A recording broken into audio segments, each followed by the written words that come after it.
All right, I came to the local soccer field tonight because they usually leave the lights on pretty late, like 10 o'clock or so, but they shut them off early tonight, and I about took my stuff and went home, but they left this nice security light up real high for me, and it gave a nice lit up area that has about a 30-yard radius out, and that let me come and set up, for the first time in a wide open space, my FPV gates that I just made.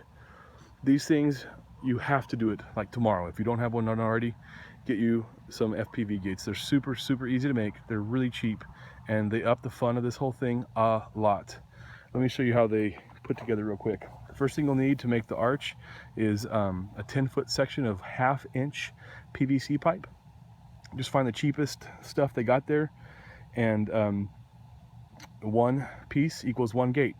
And you need to cover it with these nice pool noodles, which I got at the dollar store for, you guessed it, $1 each. It takes 2.5 of those to cover your 10-foot section of PVC pipe.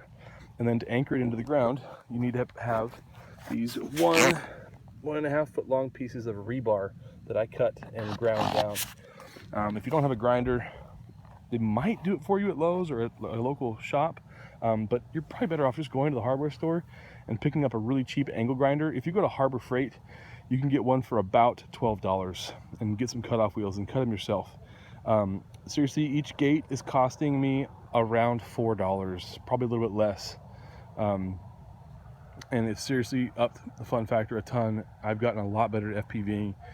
Definitely crash a lot, which is really kind of cool because these pool noodles do a really great job at soaking it up, and so your quad doesn't really have much damage. I had a couple bent dowel props tonight, and that's the worst of it.